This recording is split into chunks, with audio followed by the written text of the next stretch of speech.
today I would like to explain what the words form of doctrine mean in Romans 6:17. Now, if you're like me, I want to understand every verse in Romans. I don't want to miss anything that God has for me. And then Romans 6:17 is an important part of understanding God's plan. And so we read 6:17, and it says, "But God be thanked that ye were the servants of sin, but ye have obeyed from the heart that form of doctrine which was delivered you." So what is form of doctrine? What did they obey from their heart? It doesn't say specifically right here what that form of doctrine is. And if we're to also obey from the heart that form of doctrine, it would sure be helpful to know what that doctrine is. I think the general feeling or belief for people that don't really read the Bible very deeply is that it's saying that God be thanked that you were the servants of sin. So they were sinners, and now they stopped sinning. And this chapter is nothing more than just telling people to stop sinning. And that's not what this form of doctrine is at all. And we're going to discover the true meaning of these words, form of doctrine. So to begin with, we want to say in Romans first chapter that Paul noticed that they, without him, somehow had heard something about Jesus. And he says that the world was aware of their faith. He says in verse 8, the first chapter of Romans, "First, I thank my God through Jesus Christ for you all, that your faith is spoken of throughout the whole world." But then in a few more verses, we're going to find out that their faith was lacking. There was something that they didn't know about Jesus Christ. For he says in verse 11 and 12 that he wanted to come to Rome, that they might be established. "For I long to see you, that I may impart unto you some spiritual gift, to the end ye may be established." And then he clarifies what it means to be established. "That is, that I may be comforted together with you by the mutual faith of you and me." By the mutual faith both of you and me. So there was something about their faith that wasn't mutual with Paul. Paul believed something. He knew more about what it meant to be a Christian that they did not know. So even though they had faith, they did not have the full understanding of what it meant to be a Christian. And Paul says, "I long to see you." That means he wanted to go to them in person. He says in another verse that he would not have them ignorant, that he wanted for a long time to come and visit them. Verse 13, "Now I would not have you ignorant, brethren, that oftentimes I purposed to come unto you, but was let hitherto, that I may have some fruit among you also, even among other Gentiles." So when it says, "but was let hitherto," I mean, let could mean to let someone go and do something, but it also can mean to hold someone back. Like if you let a dog out on a leash, you're also holding the dog back. And so God did not let Paul go to Rome. And we might say, well, we'll never know God's reasons why he would say no to Paul. You can't go to Rome. It says that he purposed to come to them oftentimes. He says, "I long to see you." And so the reason, we can actually deduce the reason why Paul wasn't allowed to go, why God said no, is because if Paul had gone, then he never would have written the Romans a letter. And if he had never written them a letter, the book of Romans wouldn't be in the Bible for the rest of the world for all time to be able to study and read and understand. So that's why God did not let Paul go. But we can see here they had faith, but there was something about their faith that was not mutual between Paul and those that had believed. And so that's the basis of understanding what the form of doctrine means in Romans 6:17. I do want to add one more thing, that people often wonder who's reading the book of Romans. Was it people that were Christians or people that were not? Well, we can see from the first chapter of Romans that he was writing to these people that had faith, but their faith needed some help. And also, he was writing to people that maybe had never heard before the gospel, because he says, he wanted to meet these people that had faith, that their faith may be established. But then also, he said later in verse 13, now I would not have you ignorant, brethren, that oftentimes I purposed to come unto you, but was let hitherto, that I might have some fruit among you also, even as among other Gentiles. I am debtor both to Greeks and to the barbarians, both to the wise and the unwise. So as much as in me is, I am ready to preach the gospel to you that are at Rome also. So he wanted to save people, and he wanted to go to Rome to share the gospel to those that had never heard. So the readership of Romans includes just about everybody. So we go back to Romans 6:17. So to understand that form of doctrine, we can do something very simple. We can go into the Bible and look up every verse in the Bible that has the words form of, and to see if that gives us an understanding of what the Bible means when it says form of. And so we're going to do that. And there's only 13 verses in the Bible where the words form of occur. And they, from what I have discovered, there are 10 of those verses have one meaning, and 2 of those verses have another. And so the 10 verses that are alike are when something appears to be something, but it is not. So we'll just go through these verses, and by the time we're done, you'll see exactly what I'm talking about. So let's just go through the verses in the Bible that have the words form of. 10 of them have fit into one type of use, and 2 of them fit into another. And so the first verse is 2 Samuel 14:20. It says, to fetch about this form of speech hath thy servant Job done this thing. So there was a woman who went to the king, and she was faking to be someone else that she was not. And she was speaking as if she was somebody that she was not. And she was trying to deceive the king. And so when they talk about her speech here, they say it was a form of speech. It wasn't really her speech. It was her acting. Okay, we go on to Ezekiel 8:3.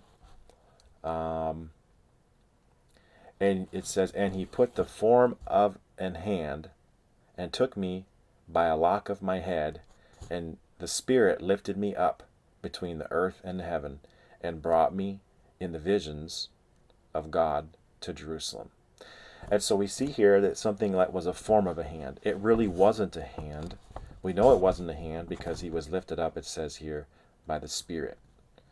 So we see a form of a hand. It appeared to be a hand, but it wasn't. In Ezekiel 8:10, it says, and so I went in and saw, and behold, every form of creeping things, and abominable beasts, and all the idols of the house of Israel, portrayed upon the wall round about. And so these really weren't bugs. These really weren't abominable beasts. These really weren't idols that he saw when he went in. What he saw was a form of these things portrayed upon the wall. These were drawings and paintings on the wall, and they had a form of. They weren't really bugs, they had a form of. So already you're starting to see what the words form of mean. Ezekiel 43:11, and it says, and if they be ashamed of all they have done, show them the form of the house.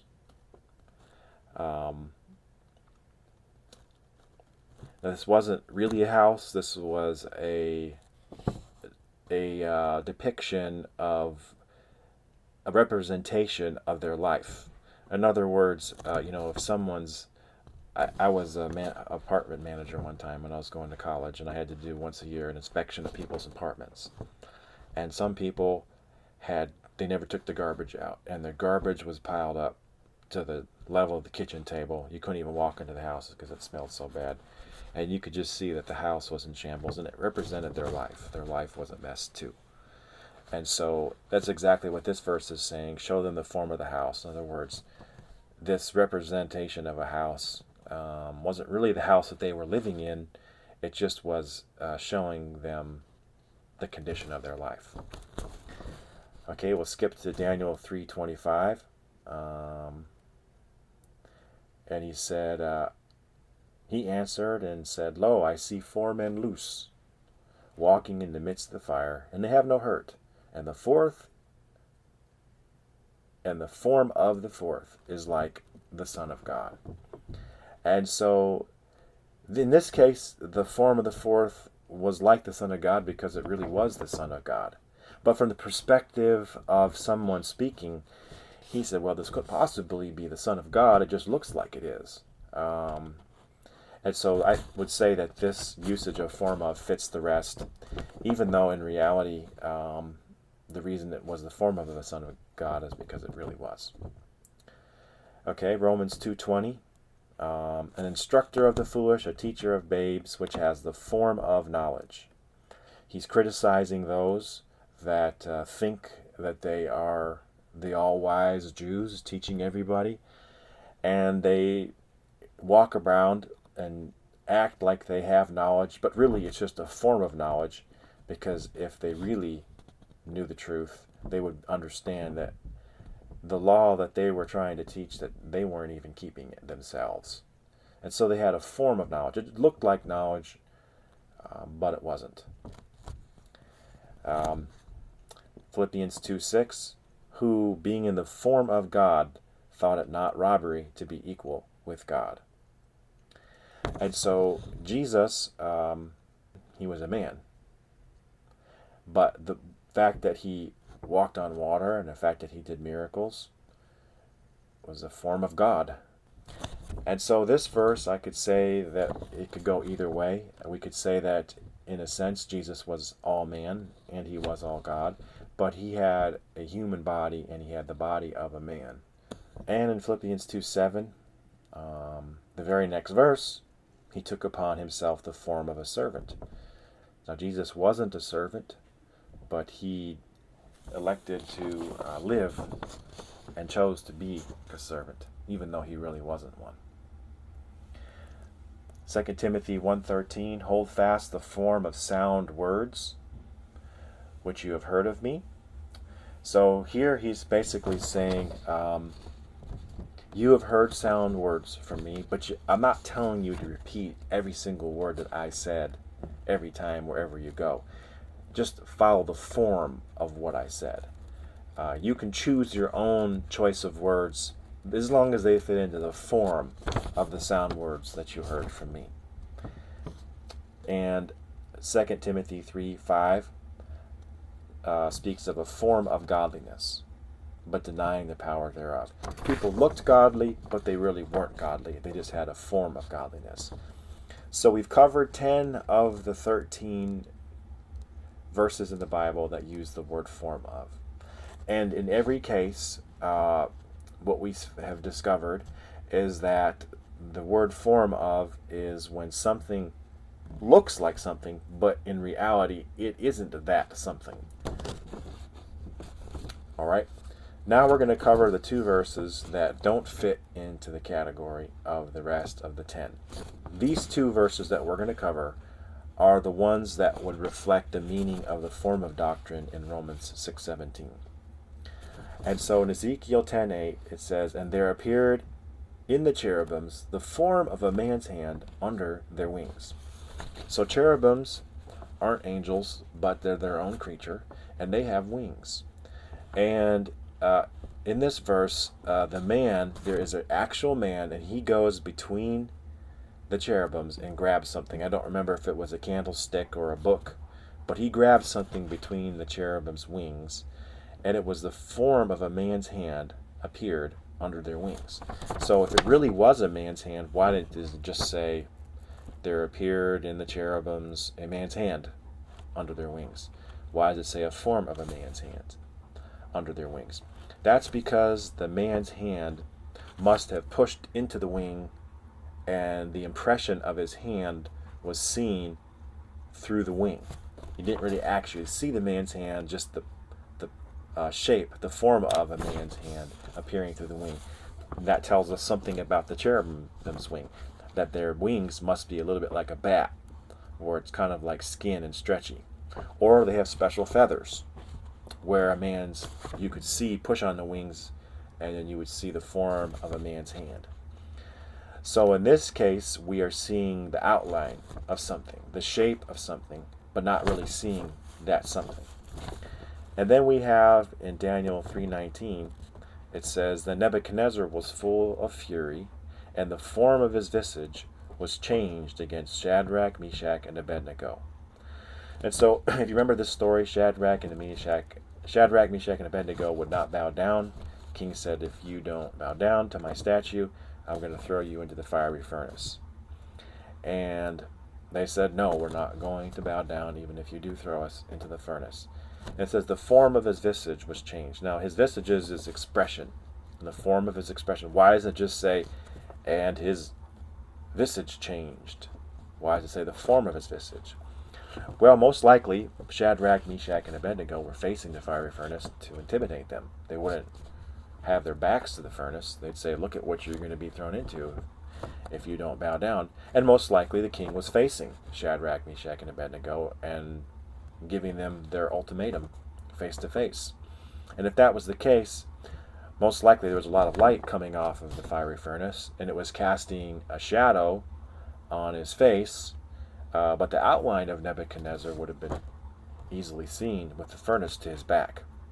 And because the furnace was to his back, you couldn't actually see his expression on his face. You could just see the outline of his eyebrows, the outline of his mouth, that he was going from confidence that he was going to make these people bow down to fury, it says here, that they wouldn't bow down.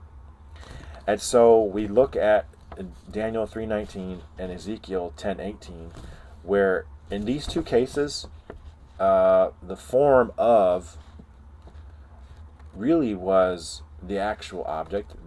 It really was a man's hand. It really was his expression. It's just you couldn't see the object that it was.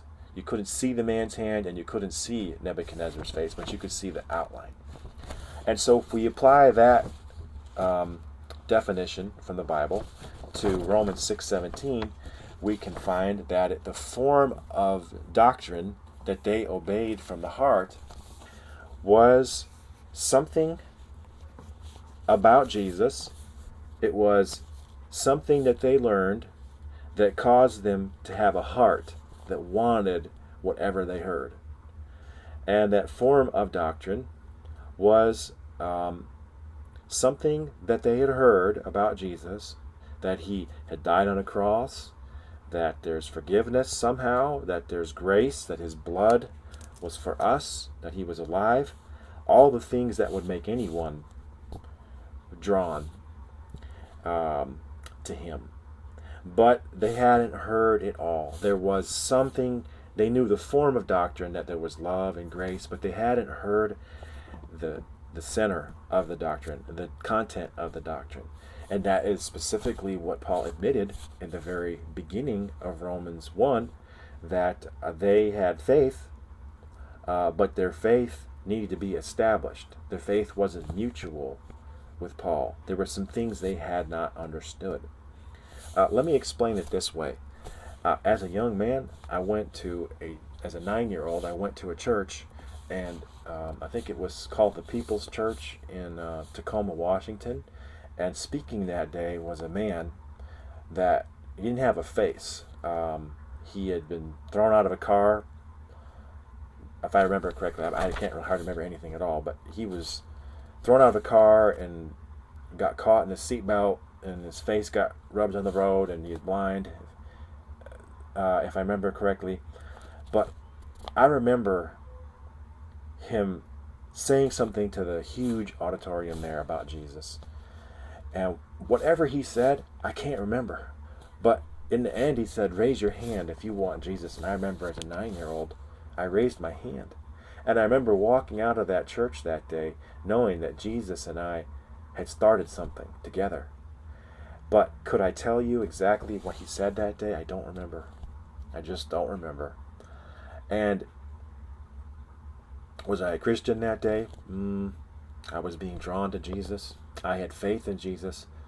But I can't say that I believed the gospel that day, and I can't say that I was born again that day. But I know I had faith, and I wanted Jesus, and there was something in me that never stopped going towards Jesus to learn about him and who he was and what he had done for me.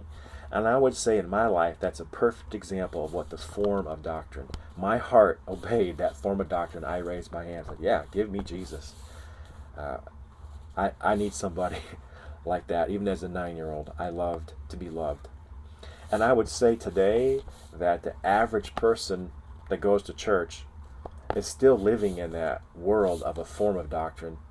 They're drawn to Jesus. They want Jesus.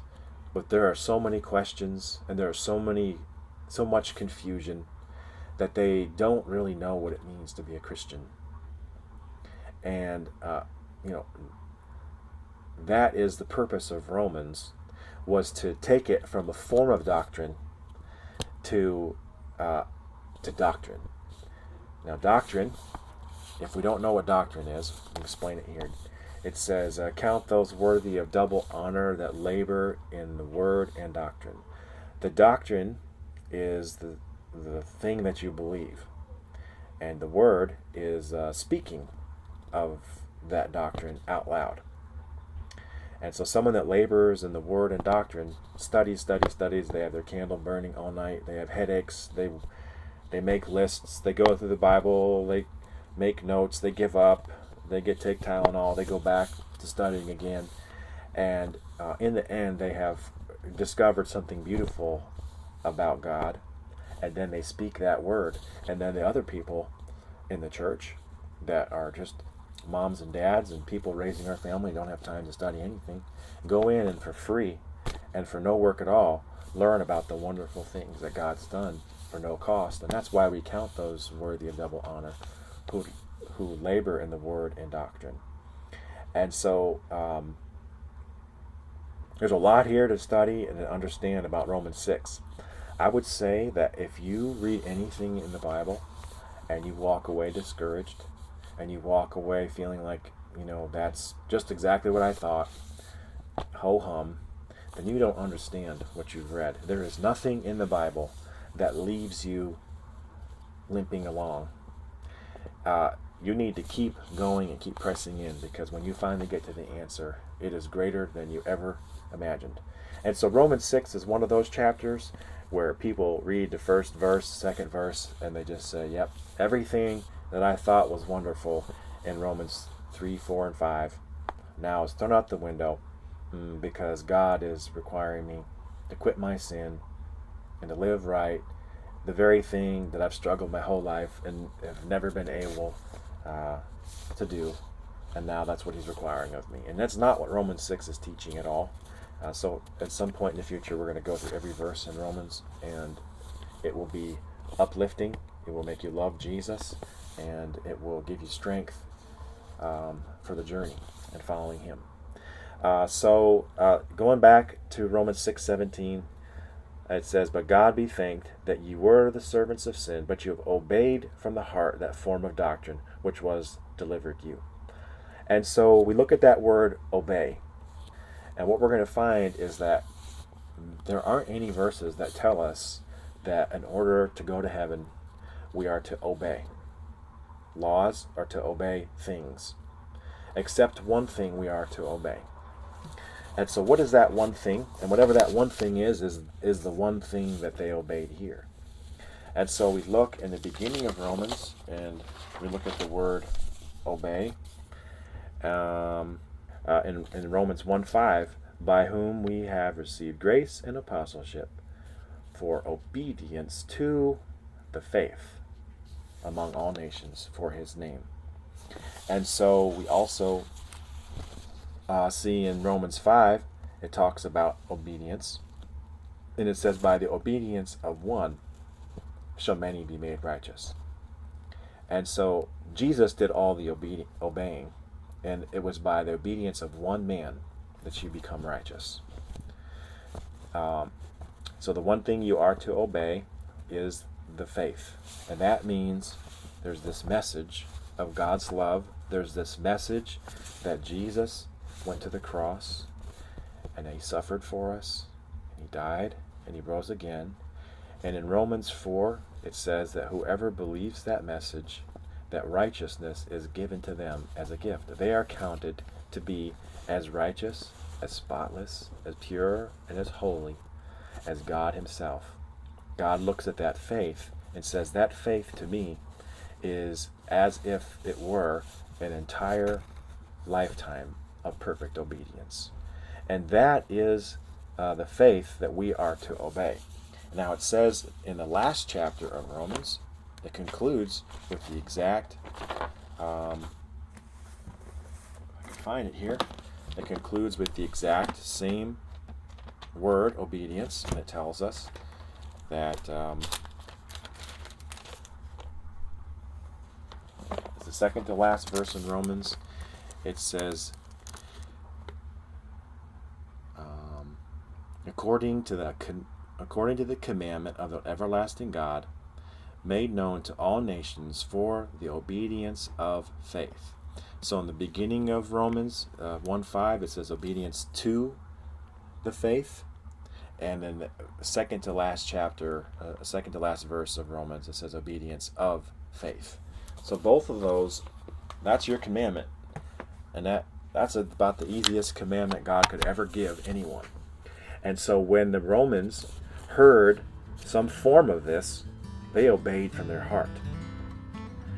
That form of doctrine that was delivered to them. And so we're going to end there.